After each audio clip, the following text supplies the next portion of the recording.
on, everybody? Welcome to podcast episode 65. Going to be joined today by Garrett Allen, co-founder over at LoadPartner. Let's hop right into it.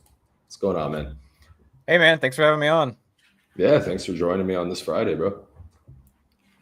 Yeah. Let's get right into it, man. I mean, how did you get into logistics? I mean, I've seen your resume. I know some of your background, but I mean, where was day one for you? Yeah. So, I've been in logistics for a little over 10 years. Maybe one of the few tech people that have been around for that long. I think a lot of people were surprised when I say that, but started in logistics back in 2013 at Integrity Express Logistics. I was really early hire there on the IT side of things. So like I said, employee number 50, I think when I first came on, they didn't really have a real IT department yet. So I was really kind of like their first dedicated IT hire. Okay, but take me through that. I mean, so obviously you have a background in IT and coding, stuff like that. I mean, how do you end up at IEL, man? Yeah, so it was honestly when I was first coming out of college. So I started there looking for, I want to get a job in IT, really kind of start my career. And Integrity was growing, right? Obviously, really small brokerage was seeing a lot of success. And they were kind of getting to that point where they need an IT person to sort of come on and start really doing the basics, right? Installing computers, setting up new users, those kinds of things. So okay. It was So like some base level IT oh stuff. Yeah. Okay, So you didn't go in there full-fledged coding, building programs. Like this was more like the general IT stuff. yeah, 100%. And when I first came in there, it was like help desk, helping people figure out their email, the basics. And I'm a little ashamed to admit I use help desk a little too. I'm pretty good with tech, but passwords not so much. Yeah, hey, a brokerage, you got to eventually you got to get there eventually, have a help desk for people to be able to help out with your tech stack. So, Of course. I mean, take me through your feelings of being in a logistics company. I mean, obviously you probably spent some time on the brokerage floor. I mean, what did you think of the atmosphere? it was crazy, especially being in IT, being like the IT guy in the corner. I was out on the floor a decent amount, like just installing computers. I knew everybody pretty well. It wasn't a huge company at the time. I thought it was actually a lot of fun at the time. Everybody kind of knew everybody. Everybody was out there trying to make sales. Wasn't too serious, pretty laid back. We did have to dress like business casual at the time. So that was, we had khakis and like a button up or whatever, a polo. It's Back funny. in I just went through on the old on the last show. On the last show, we were talking about working at a big 3-letter brokerage, and I was like, "Did you wear a suit and tie to your first day?" He's like, kind of, but then on day 2 or 3, I was like, "Yeah, khakis and a polo. Let's call it a day." Yeah. I mean, back then that was the standard. That was one of the things, honestly, with as time progressed there, and kind of started that whole an IT department, and then eventually like an engineering section of an engineering department, basically. Some of the stuff we actually pushed and led the change on. One of them was dress and what the dress code was, because we were like, hey, we're trying to hire these engineers out of college. You see, they're going to go to places like Google where they can just wear, the Hawaiian shirt to work. They don't care. Yeah. So no, I mean, it's funny because even back in my dispatch days, man, we used to have this one coworker, and we had a really nice office space, the company I was at. This one dude showed up every day without fail, pajama pants, dude. We just kind of let him do it because he was good at his job. We're I mean, nobody can really see us. So. Yeah, that's how it started too. We changed the dress code just for IT at first, and so just IT could kind of come in with whatever, and then that didn't last too long because they were like, all right, everybody. Yeah, everybody can just do that now because everybody's like, what the heck? Why do they not have to wear business, attire? So yeah, you let one person do it, you gotta let everyone do it. But I mean, take me through your timeline. How many years were you kind of in the entry level positions, and then I mean, take me through the evolution of your career there. Because I mean, you spent 9 years over there. Yeah. So not long. I wasn't over there long as IT side of things. I was there for maybe about a year, just doing help desk stuff. And kind of the background there is they were running kind of some old TMS systems for the time. They were, obviously growing pretty quickly, but they had a tech stack that wasn't kind of keeping up with demand at the time. And so, me being a dumb kid out of college, I was like, hey, you know what? I think we could build a TMS if you guys gave me the resources. We could build a team, start an engineering team, and do this thing. Yeah, and I'm sure this is before the market was saturated with 8 bajillion TMSs. So. Yeah. Right. And at the time it was an on-premise TMS, right? You couldn't get online and go see your TMS from home. It was you got to be in the office. Is like LAN, bro. The old video game days of LAN, LAN parties, dude. 100%. And so we actually started out like early on. Me and the guy that was like the first IT hire there, this guy named Matt Lukering, we started out tinkering with it, and we're like, hey, we can kind of code some stuff. So we like started out by just creating a web application we called Portal back in the day, which was basically is a web app that the brokers and people in the company could go to from home too, that hooked into the TMS's database directly. So it actually bypassed the TMS, so they could actually see like their loads and stuff like from home without being in the office. And it was like separate from the TMS. It was like the portal system. We built like a employee time clock in it and just kind of like some stuff on the side. And I was still setting computers up and stuff at the time, right? Like I was like doing this like after hours. We were just nerding out and going like, hey, we could build this thing. And Just like, you having know, fun with it. yeah, I mean, 100%. take And me through what were some of the priorities within building that TMS, obviously specific to a brokerage. I doubt you had any of bloat stuff in there that didn't really need to be there. yeah, so like, you know, it started out with that portal project, and then from there we were like, hey, we could build a full-fledged TMS when we kind of got there. And so you know, focuses for it were especially being like web-based and like distributed, right? So somebody could work from home, which obviously worked really well when they have like a cloud-based TMS, like during like COVID, right? When everybody goes remote, to be able to just do that. So having that like flexibility was really important. Having a more the TMS we were on was starting to struggle with like high load counts. Like it was like crashing and like having outages. And we were crazy. I We mean, didn't think that's like a great problem to have, though. You're yeah, like, we have too many loads. exactly. I mean, we actually had a problem at one point where the there were so many loads in the system that we actually overloaded how many IDs you could have in the TMS for loads. And so we had to actually like start the load count over at like a negative number so that it would actually Yeah, like it could not like break this. build up. Yeah, it was like we were doing goofy stuff to make that thing like work until we had the new TMS in place. But yeah, like when we built the new TMS, something else crazy we did is we also moved to like the accounting system at the same time. So we not only migrated to the new TMS we built, we also migrated their accounting system off of like the old QuickBooks on premise to something entirely new. So we did it at the same time. But yeah, basically being able to scale up with the company was huge. Being built on open source so that they'd be able to like build workflows and systems into it based on, you know, customer needs. You know, give them a lot of flexibility of like when they had a new shipper they were trying to land, that they could say, hey, we could build like a special portal for you, or we can build these automations and things that Yeah, I mean, they didn't being have able that. to have the flexibility of building what you want when you want, rather than going to your service provider and be like, "Hey, can we do this? Can we get this done?" Exactly. Usually, you can't. So that's a Right. cool feature.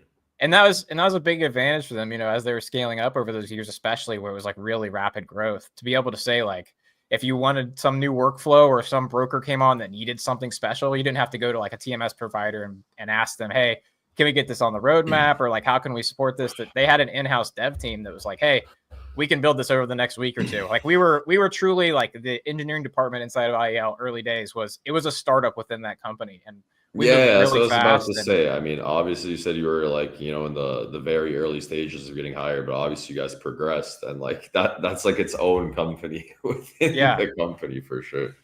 yeah, it really was. And like we had it was very much like the typical like the startup culture you hear about. Everybody as before everybody was remote, right? So everybody's in the office. We sat kind of like we had like cubes, so to speak, but they were like arranged so that it was pretty open. Basically, we had like almost like a U shape, so everybody could like turn and talk. So it was very fast, whiteboards, you know, like the typical thing you picture like nerds in a Yeah, startup, like like writing straight on the out of a whiteboard. movie, bro. Yeah, that Yeah. was exactly what it was. And it was Oh, really was fun. there any sleeping under the desks? I mean, that's like the true movie startup grind. Yes, when we launched the TMS, there was definitely like it was a really long day. We like, you know, having to migrate the accounting system at the same time as the TMS, there was definitely like, we're taking a nap under the desk. We're waiting for this migration to complete. We're going to check the Oh, data, like stuff like that. do you guys feel like the brokerage or like any of the people kind of abused the fact that you guys could pretty much build whatever they could think of? I mean, do you think they were just knocking on your door every day and be like, "Oh, we need this and this. What if you move this there?" Like, Absolutely. We, especially early days, it was like the Wild West. It was like uh, the early days, you would have brokers walking back into the IT section like, oh man, like, you know, it'd be really cool if we could add this button here. Like my customer needs this thing. And early days, it was okay because the company was like small enough we could mostly handle it. But as we started to scale, yeah, we used to have to, it got to a point where we had to put a sign up in front of like the IT like entranceway to be like, if you haven't put in a ticket yet, like don't come back Yeah, here. don't open this door if Yeah, your number hasn't been called, like the deli counter, bro. exactly. Yeah. Okay, so I mean, take me through the evolution of that. You build the TMS, you build the accounting. Obviously, you guys start managing that. 9 years goes by. I mean, where did you go next? What took you out of there? Yeah. So And like, also, congratulations. Like, that's just a cool thing to put on your resume. Like, built the TMS for IEL. You know, I mean, current day yeah. IEL, we all know how massive they are now. So Yeah, thanks. No, I mean it was a great time. There was a great group of people there too. It wasn't just me. There's a team of people we put oh yeah, of together that, course. did an awesome job. So but yeah, after IL, I wanted to really get into more like tech focused stuff. So like obviously we had that startup kind of environment in IL early days. As they scaled up, just like with any large company, a lot more of the like we need to put like processes in place, management layers, things like that. And I was like, I really want to focus on just the tech, and like just building tech for people. So I ended up actually went and worked at a Transfix for a couple of years as a senior Yeah, I engineering manager there. also noticed that too. Yeah, So I so mean, over there, I worked on like their payments team, their shipper operations teams, like the shipper side of that brokerage they used to have, and then their integrations team. So worked with a bunch of great people over there. Saw the digital freight brokerage side of things a little bit more, and like how like a real tech first kind of company inside of logistics works. There's differences, right? Versus when you're inside of a brokerage, even like being kind of a company, a startup within it, it's still different than like a company that's a tech company. So learned a lot there. yeah, I mean, obviously your experience. I mean, let's use like the most famous example, like Uber Freight. Like your experience at a Uber Freight would be much different than your experience, in a less tech focused company. Yeah. Yeah. So, it was great. Met a bunch of great people there. And then basically from there saw an opportunity, especially going back even to my IEL days. I was always interested in machine learning. We did a couple of machine learning models and stuff while I was there, and AI generally. So, I okay, want, answer me this just before we segue into what are you doing now? I mean, obviously, you are more interested in the tech side of things. I like hardware. I like, computers. I like that kind of stuff, but I've never been one into the sort of machine learning stuff. Take me through when and what year do you think that this all kind of started falling into place to where it is now? Because I feel like we went from nothing to everything pretty fast, man. you mean just like with the current AI like hype cycle Yeah, of, like I mean, just between like Chat GPT, like the stuff where we can generate images and get all these summaries, and like now all of a sudden my Gmail wants to do it to me, my Viber application summarizing things. I don't even want it to do that. I turn it off, it's still doing it.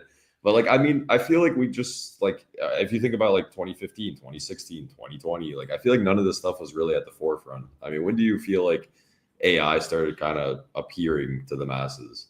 yeah, I mean, like, even, back in 2015, 2016, there was a lot of like chatbot stuff. I mean, even before like Chat GPT, you probably at some point been on a support chat with like the automated bot being like, did we answer your question? Press here if you still have a problem. So Yeah, I think it's true. been something that like a lot of businesses at least have like been like, I wish we could automate this and like have a conversation. So it's always been something that's like an unsolved problem, really.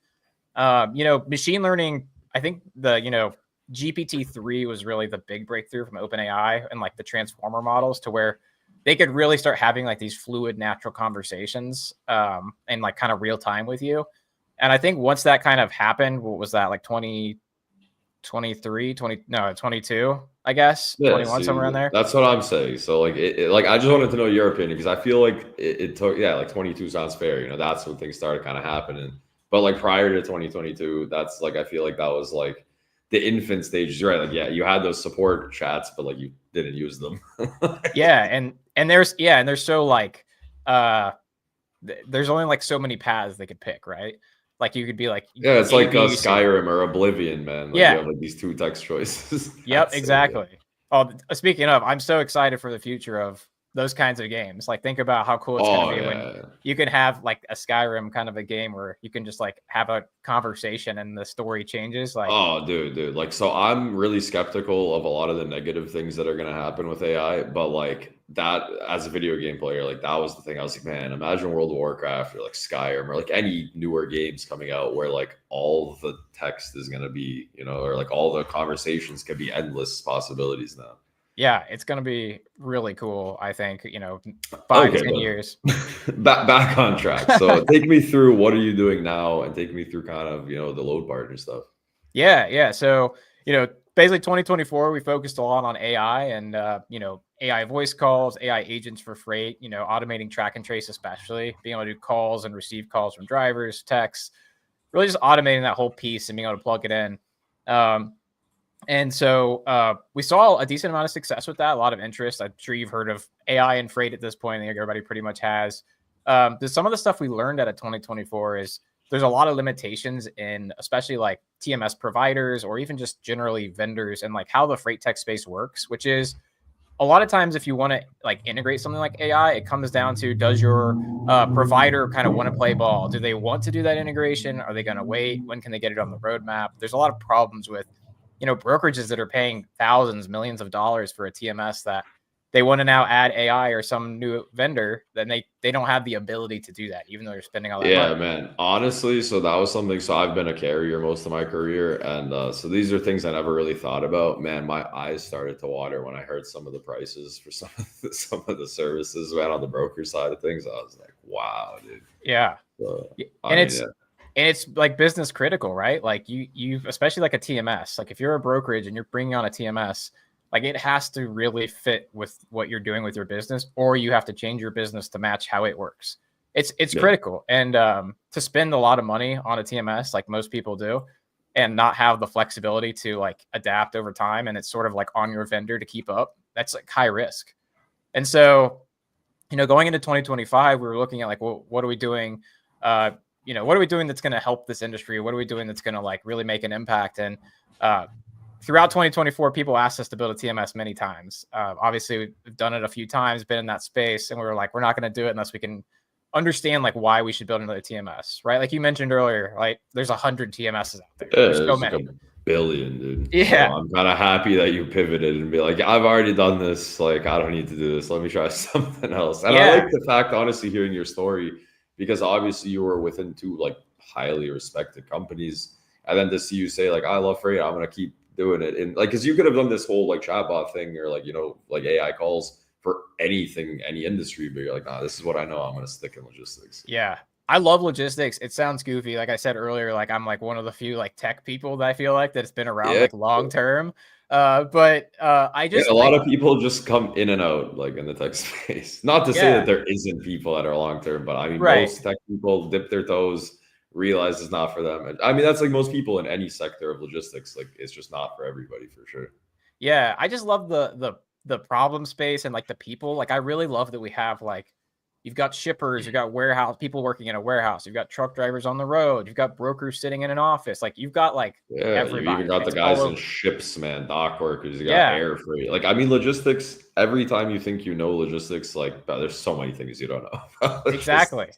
Yeah, and I love that. Like I love that it's so wide and different, and it's not just like, like I did fintech for a year at one point, just I tried another industry out, and like one of the things I really took away from that was like in that kind of a space. I mean, not every industry is the same, obviously, but going to something like finance, it's like it's all people in suits. They're all working in an office. Nobody's like out getting their hands dirty, like loading a trailer or anything like that. And I sort of miss that. I was like, I kind of like having that full like gamut of people that are involved in this process. Yeah, like you even have like those suit type of people in this industry. Like you have from everything, man, from the guy loading the trailers to the driver to the suits to every single possible personality you can come across in logistics. Exactly.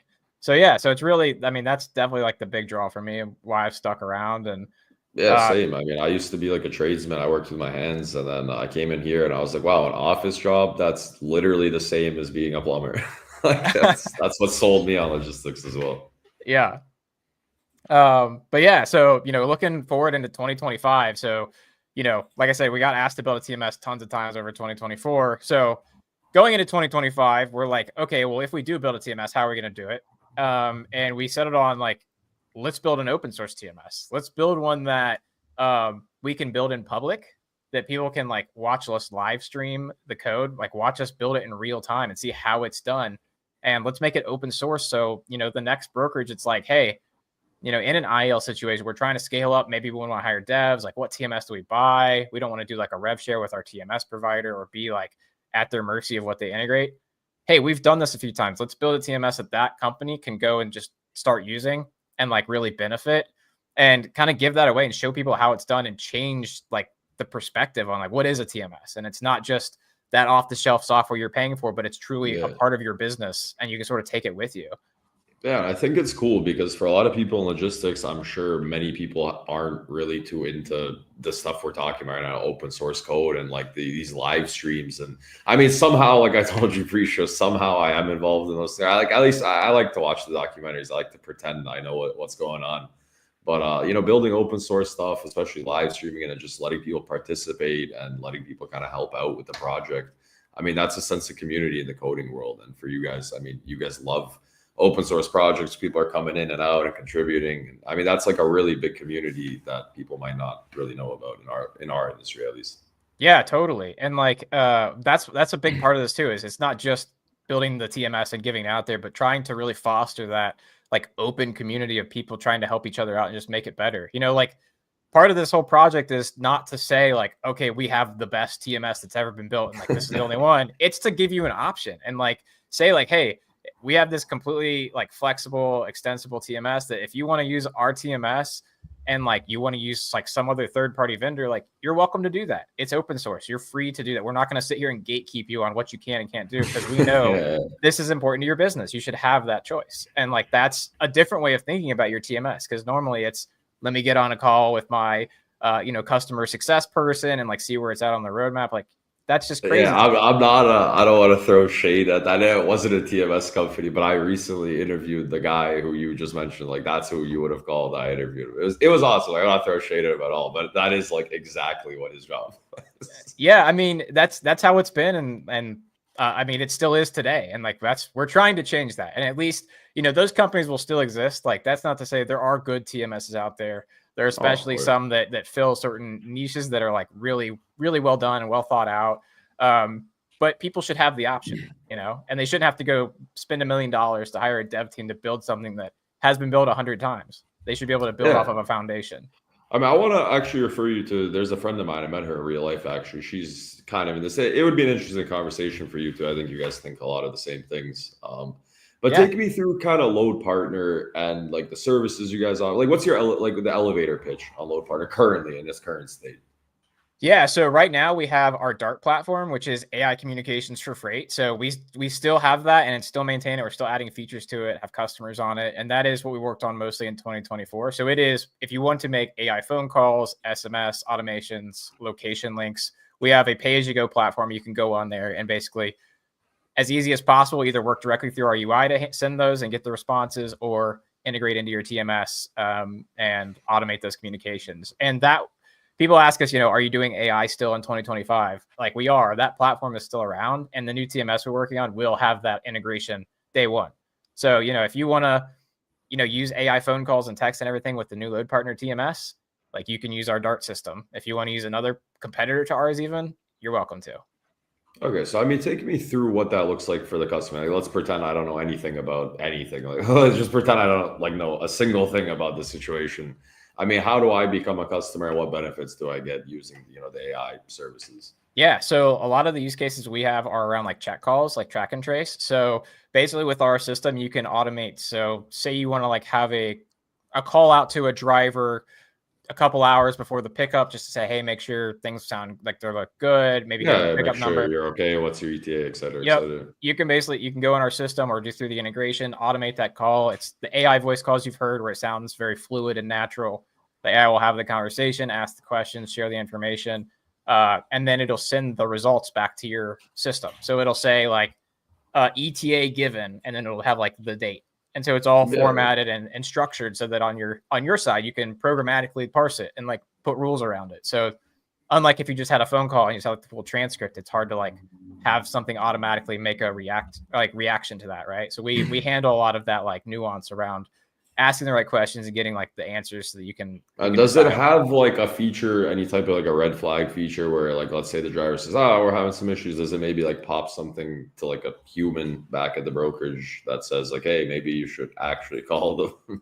Yeah. So we have like an escalation piece. So basically, if there's something wrong, like the driver says like, hey, my truck's on fire or like whatever, we have some pretty drastic example.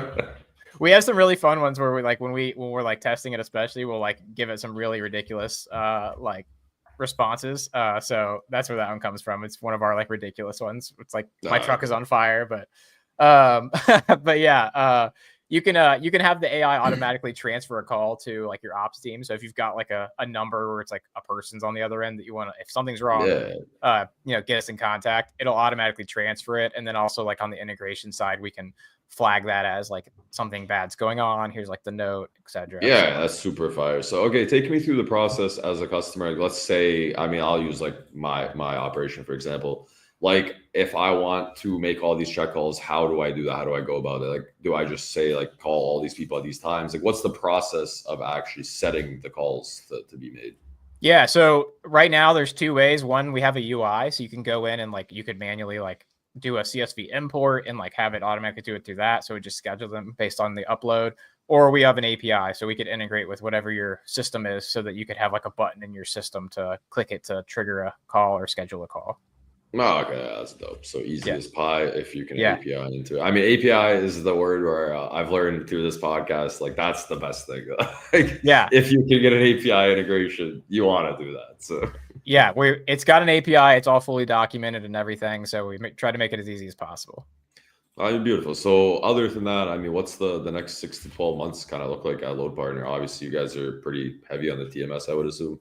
Yeah. So basically, we're working towards sort of our V1 of the TMS, and that is going to be, the first tagged version where it's like, hey, this is a TMS you can use. That's going to be releasing in April, so just a couple months. Over the next few months, basically between here and there, we'll be streaming every week, working on, but what does the shipment view page, details page look like? What does a carrier page look like? How do you manage carriers? So where are you guys going to stream that? I'm actually interested. Are you guys going to schedule it, or just kind of going to always be live? I mean, how's that going to look? Yeah, so there's two ways. So on my personal accounts on like Twitter, YouTube, and Twitch, I stream weekly on just development. So if you just want to like jump in and see me coding, you stream Twitch just for coding, eh? Yeah, and funny enough, I didn't stream Twitch originally because I was like, that's not business professional. I won't stream on Twitch.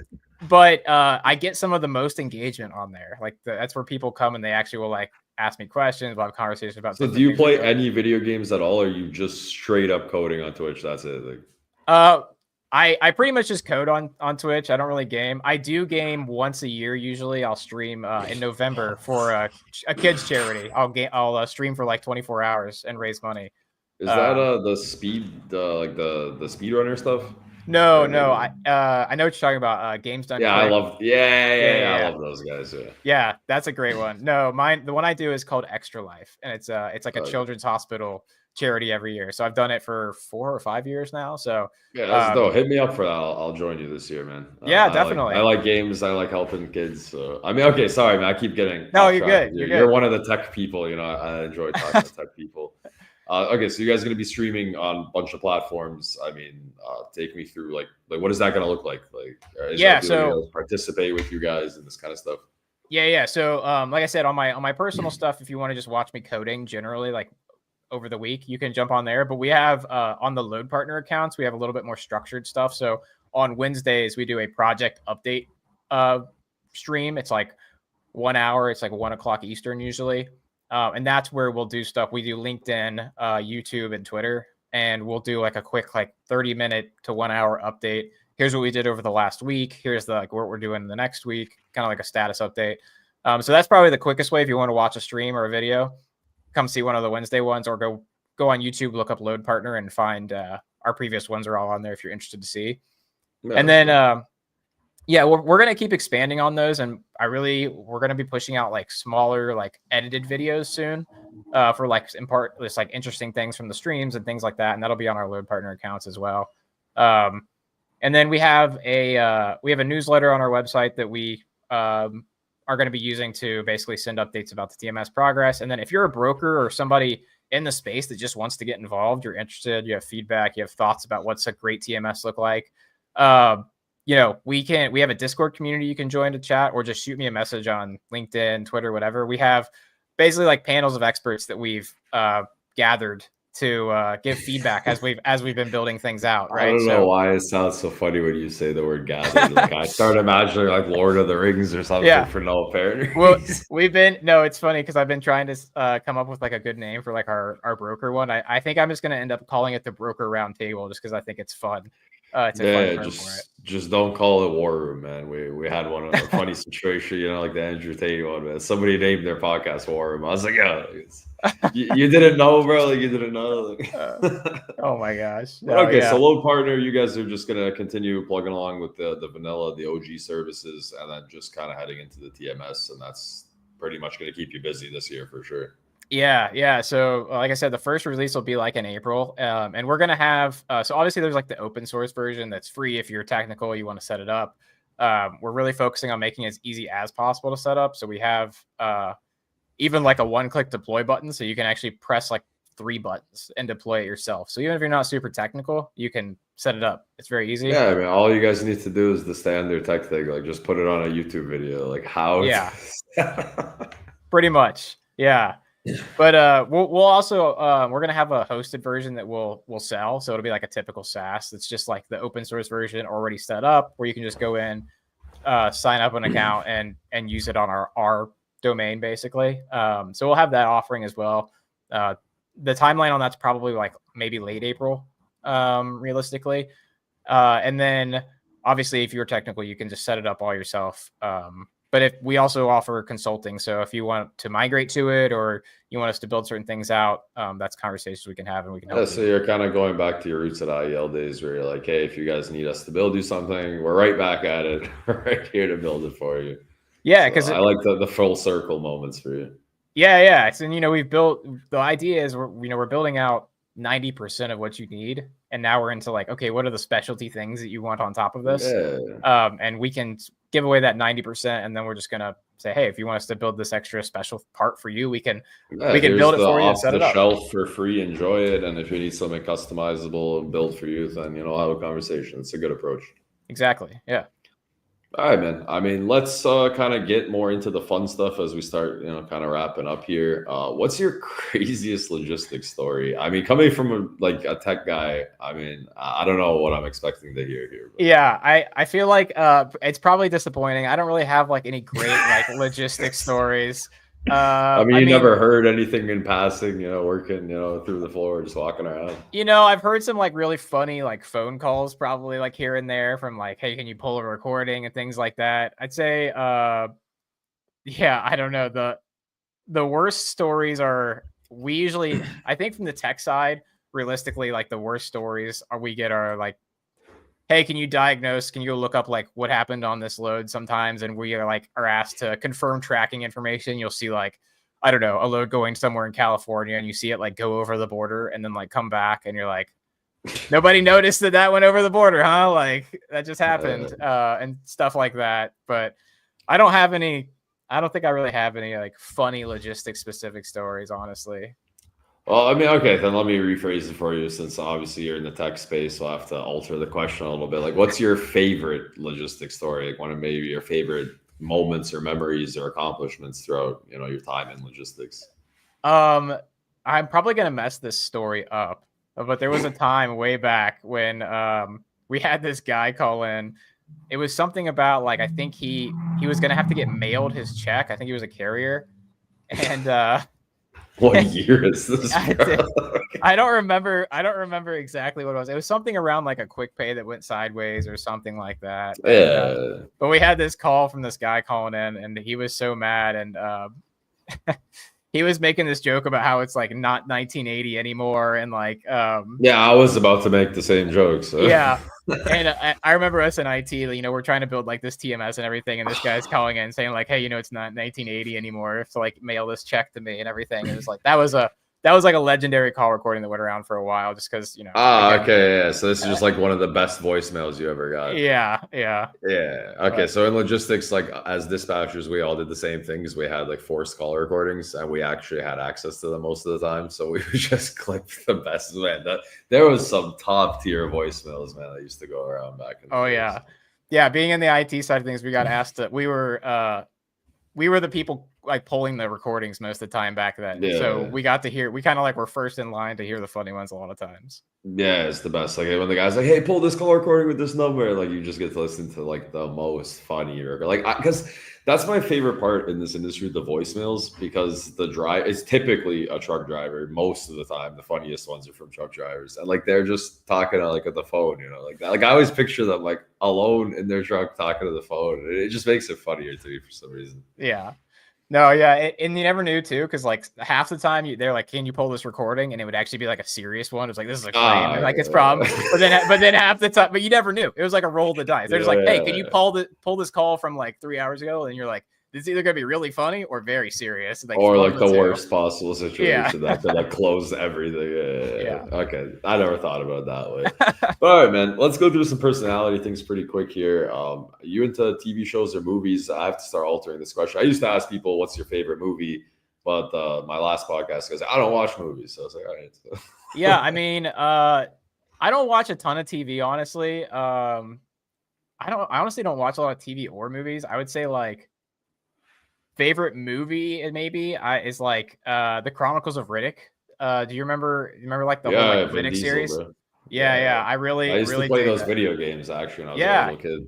Yep. Yeah, that was a great game. But yeah, I really like the whole Riddick like trilogy, I guess it is. That's actually pretty fire. I'm gonna check those out because I mean I watched them, but I was pretty young, and like my uncle loved it, bro. Like I just watched it with my uncle. So yeah, no, they're good. This weekend. Yeah, they're great. Okay, moving into music. I mean, are you the typical coder listening to some weird stuff in a dark room, or I mean, what do you listen to? No, I listen to like everything, honestly. I'd say the only thing I'm not really into is country music, which this is such a like common theme, I think, unfortunately. But I listen to like pretty much everything. I listen to rock, punk rock, rap, funk music, like trap music. Funk is pretty fire. Like I'm all over the place, honestly. I mean, I want to be able to send you this reel I found on Instagram yesterday. I'll never find it again. Like it said, testing my like listens to anything friend, and the absolute most insane song I've ever heard in my life. But I'll never be able to find that reel again. If you find it, definitely send it to me. Yeah, I'll definitely go looking for it. It was crazy. It was some like heavy metal song. It was nuts, bro. If I find it, I'll send it to you. Definitely. But moving into sports, man, you play any sports? You watch any sports? I mean, what's up with you in sports? Yeah. I watch F1. I'm pretty big into F1. So Formula One racing. I'm a big Red Bull fan. I know that's probably